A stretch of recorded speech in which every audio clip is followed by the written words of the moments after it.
My girlfriend had been the first to see it, while I had been the first to see her. "Tara, what the hell are you doing?"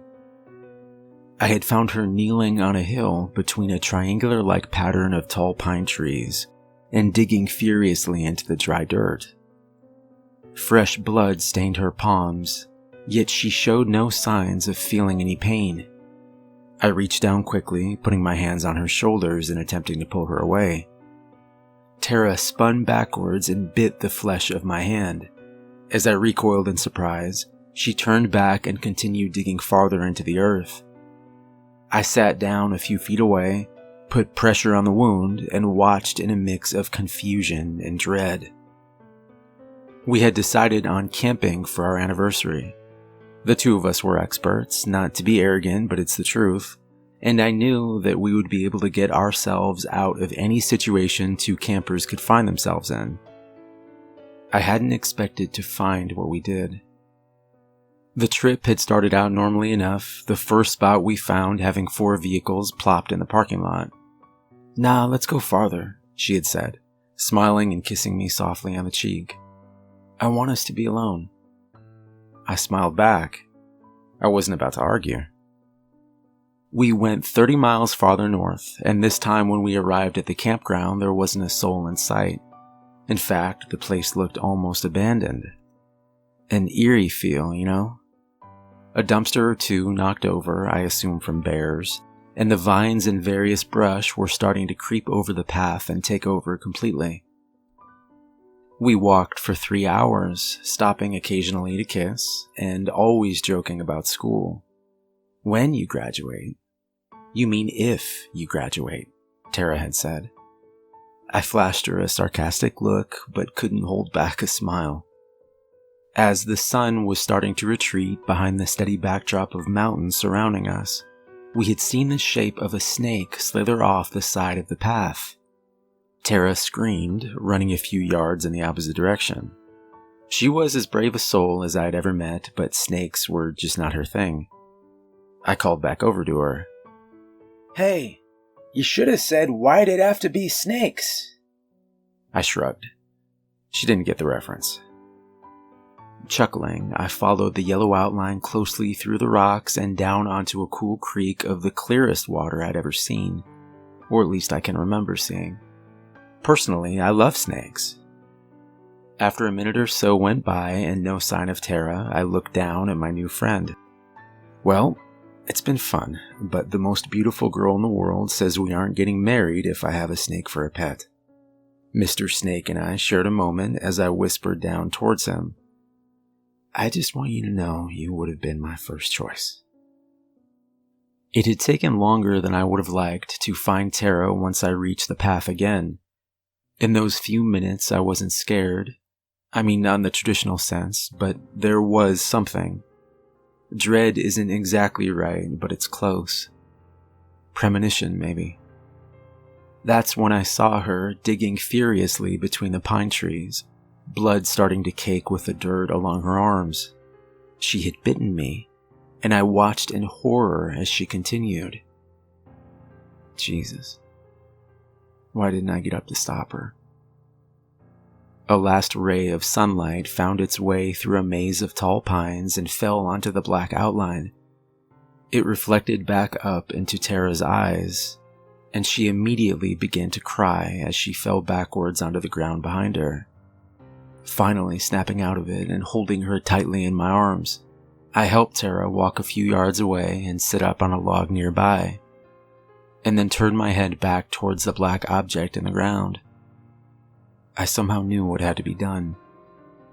As I walked over slowly, she whispered, "Don't go over that." "I have to," I interrupted, kneeling down over the object. Tara had dug a little over a foot down into the hard dirt, and a small black mirror reflected back up at me. Besides the debris still covering the outline of its edges, it was in pristine condition, I realized. Without wasting any time, I reached into the pile of dirt next to me and was about to bury it again, when it came into view.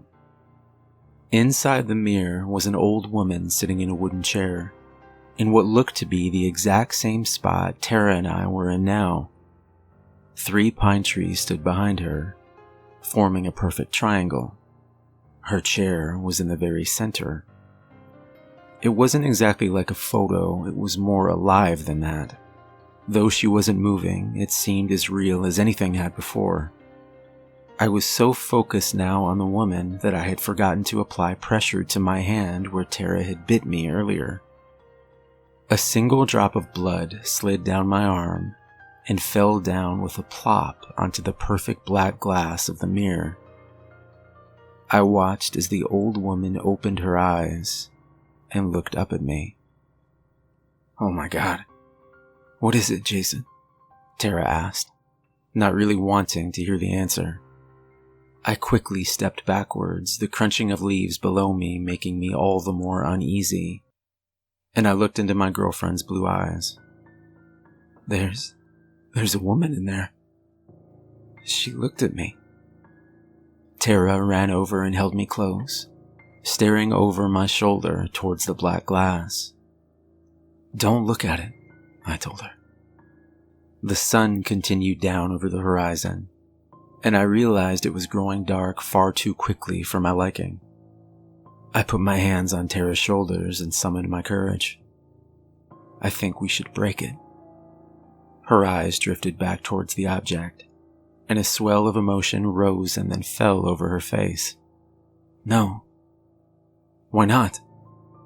"We're not breaking it," she replied. I looked her over. "Then we bury it." I'm burying the thing. Period. And before she could reply, I walked her over to the log and sat her down. "Stay here." Seeing how angry she still was, I knelt down in front of her. "You have to trust me." The resentment fell away, and she hugged me close. I'm sorry." "You're right. Bury it." I nodded, walking back over to the object and covering it up with as much dirt as I could, all the while making sure not to look back down at the woman. Every fiber of my being wanted to, but I resisted. After a few minutes, dirt fully covered it again and rose up an inch or 2 from the ground. But it wasn't packed tightly, and the thought occurred to me of someone else or some animal digging it up. I grabbed 4 of the heaviest rocks I could find and set them down on top. "There," I said, wiping my brow. "Now, before it gets dark, we have to get as far away as we can." Tara nodded, and we made our way back towards where we had came from. As we quickly moved down the trail, we made good time, and even after the sun set, our flashlights were strong enough to keep us going at a good pace. Until she felt it. "Jason, I need to sit down," Tara said weakly. I sat down with her. I noticed that she looked thinner, almost frail. "I think it's my hip. It really hurts," she said, reaching out to hold my hand. I looked around and then back at her. "We can't stay here, Tara," I replied, attempting to help her up. Stop, she yelled. "I think it's broken. Did you fall or something?" I asked. But she hadn't fallen.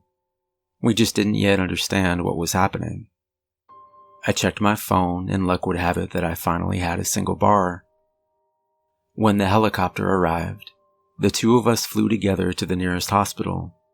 Tara was taken into emergency surgery for a broken hip, among other things. Her blood pressure had dropped significantly, and she was barely able to speak. Surgery was longer than expected, going on until dawn of the next morning. When we finally saw the surgeon, his eyes focused on Tara's mother. "Please come with me for a moment." I stood to come with them, and he motioned towards me. "I'm sorry you'll have to stay here. Only immediate family, and it's okay," her mother insisted. The surgeon nodded and led us into a more private room. "Please sit down." "Is she okay?" Tara's mother asked. "She made it through surgery, but..." He trailed off. "But what?" I replied. He swallowed nervously, and his eyes drifted down and onto the wooden desk in front of him. I've never had an operation like this before." He took a deep breath. "This isn't a medical diagnosis, but she seems to have aged." Tara's mom and I exchanged a confused look as he continued. "I've never seen anything like it." "I want to see her." Before he could reply, I continued. "I want to see her now." He nodded, and after a moment he rose and led us to the room she had been given.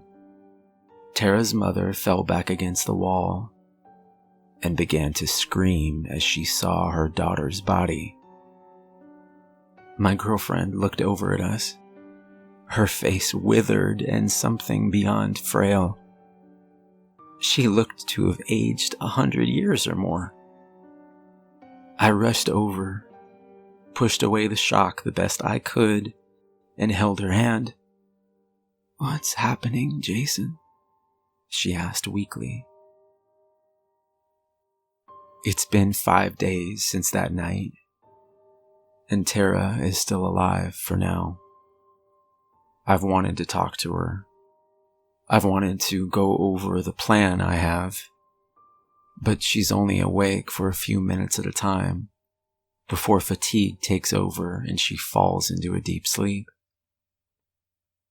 I think that I have to go back. I think I have to go back to those hills and those pine trees.